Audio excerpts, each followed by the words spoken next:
Hey guys, welcome back to another episode of Show Chilling and Grilling. Today I've got something special for you. It's probably one of my all-time favorite recipes. Honestly, it's tandoori chicken or tandoori chicken, however you guys want to say it. We pronounce it as tandoori chicken, but for everybody else out there, tandoori chicken is just fine. It's not the authentic way to make it. You make it with yogurt, you marinate it overnight, which I did, but I'm going the quick and easy route this time. I'm using a rub by the company called Tsp. The whole point why we love tandoori chicken is because of the color and the taste of it, honestly.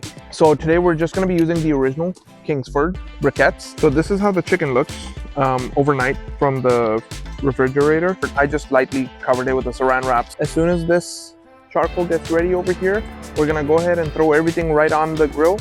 I hope you guys enjoyed this episode of Show Chilling and Grilling. Please don't forget to like, comment, subscribe, share. If you have any questions, ask them below. Let's get to it, shall we?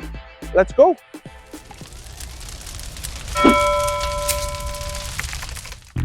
So over here, I'm just taking one medium-sized red onion and I'm using a mandolin to slice it as thin as possible.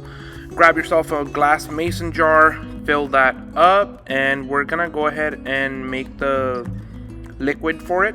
I'm taking about a cup and a half of vinegar. I take about a tablespoon of sugar, a teaspoon of salt, a little sprinkle of some chili flakes and ground black pepper, juice of 1 lime, and mix everything up and put that in the onion. So let's go ahead and make the raita, which is the yogurt sauce. We take about 1 cup of yogurt, put in about a pinch of black ground pepper, some ground coriander, some dried parsley, a good pinch of salt, some ground cumin, and also regular cumin seeds. And I just put a little bit of milk in there and mix it until I get the consistency that I am happy with. Next, let's go ahead and grab ourselves half a cucumber, take out the seeds from the middle, slice them in quarters, then use a grater like I'm using here, or you can chop them up super fine as well. Either way works. Go ahead and mix that in with your yogurt, put it in the fridge afterwards, and it should be good to go. Let's go ahead and prep the chicken. I'm just using some regular chicken leg quarters with the skin on, bone in. I'm gonna go ahead and open everything up, and I'm gonna grab a paper towel to get a good hold of the skin. You're welcome to use the skin in other snacks or things, or you can throw it away. In this dish, we do not use the skin, and I like to take out any extra bits of fat and then go ahead and separate the legs from the thigh. And after that, what I do is I make a couple of cuts on the thigh part, and I'm just taking anything extra out of the meat that I don't want to be cooked, and go ahead and put some deep cuts in the meat, and that way it can absorb the dry rub that we're gonna go ahead and put on there in just a minute here. And I just repeat the same steps over and over again until I'm done with everything here. And again, use a paper towel. It makes grabbing the skin a lot easier, and I'm just taking any big pieces of fat out of there that I don't want to cook in the chicken when I throw all of this on the grill. So this is the rub that I use by the company called Daisy on the chicken. I cover the chicken quite heavily actually, because this particular rub does not have a ton of salt, and it's honestly not very spicy. It's more colorful than spicy. After you're done doing all of the chicken, go ahead and lightly cover it with saran wrap and put it in the refrigerator overnight.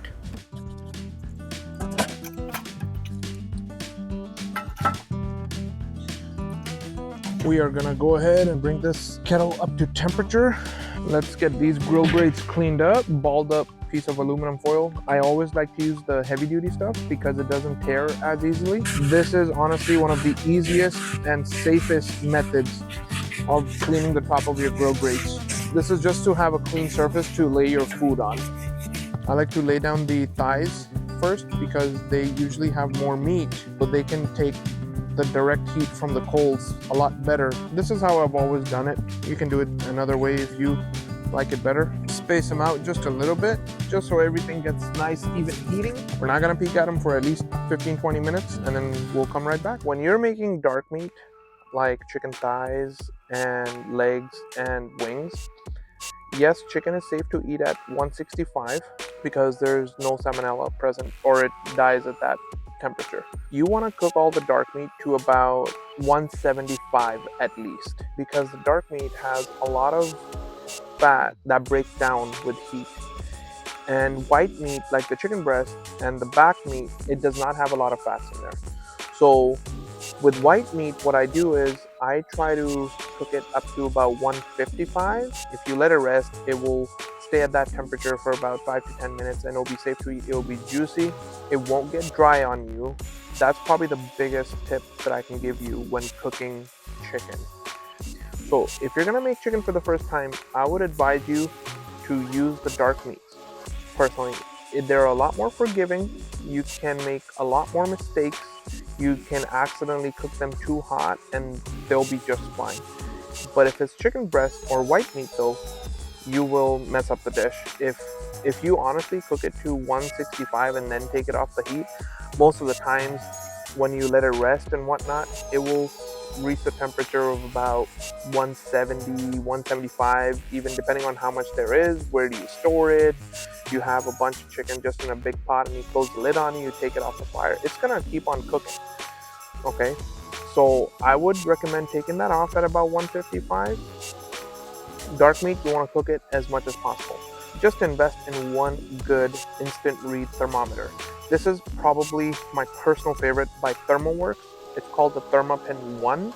The reason why it's called the 1 is because it reads the temperatures in 1 second. If you're cooking like 10-15 pieces of meat, you can open it up and you can go poke 1 second, poke 1 second, poke 1 second.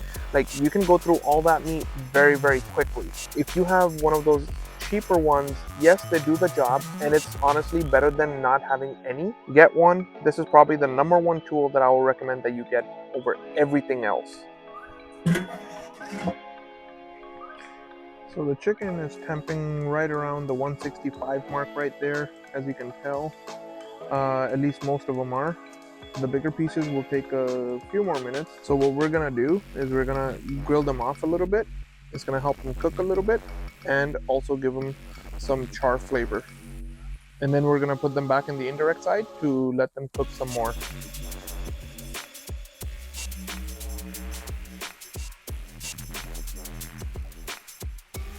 See, this is the type of color we're kind of going for on all sides.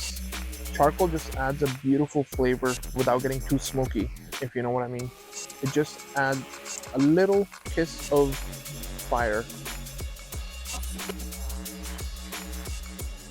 And the little bits of fat drippings that you get on the charcoal, and then the flames kind of come up and touch the meat, that's where you get a bunch of that char flavor.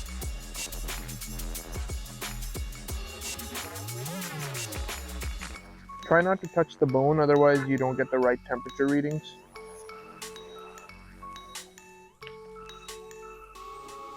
All I like to do is throw the naan on there, grab yourself some butter, some melted butter or some cooking spray. Just give it a quick little spray. It doesn't take long. You flip, just keep flipping every 15-20 seconds or so. That'll ensure that you get a little bit of the charcoal flavor in there. I don't have a tandoor. I wish I did, but this will give you close enough results, honestly, for the average home cook. See how quickly that gets that beautiful brown color? That's what we're looking for. And we turn.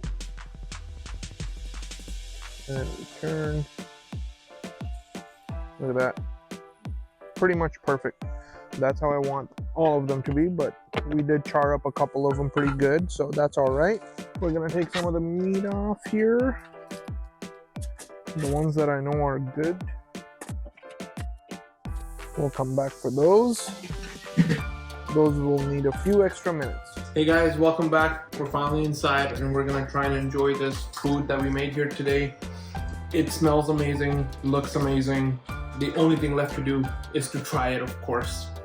So how I like to do it is grab a lime wedge, go right over the chicken, with that nice juice of lime. And then grab a piece of naan. Grab a nice big piece of chicken. Oh, it's juicy. And then I like to use the Raita over here, the yogurt sauce. And then also put a piece or two of the onions. Cheers. Mmm. That is so delicious, you guys. Mmm. You know what this calls for? A nice cold sip of Coke. Not sponsored, but hey, if you want to, I ain't gonna say no. That is absolutely delicious, you guys. You definitely have to try it. It's super easy and simple and straightforward. Remember, even if you mess it up, you'll be fine. It's not the end of the world. You'll live and learn. And on that note, thank you for watching Joe Chilling and Grilling. We hope you guys really enjoyed this episode, and we'll see you next time. Please don't forget to like, comment, and subscribe. Good night.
Chilling again. My beautiful wife here next to me, and we're out and about and cruising on a beautiful sunny day over here in North Dakota. Can't get any better than that. We always were begging for better weather, and we finally got it.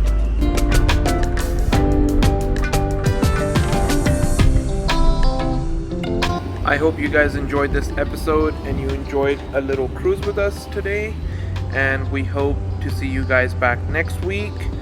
Have an awesome summer and keep on chilling and grilling. We'll see you next time. Good night.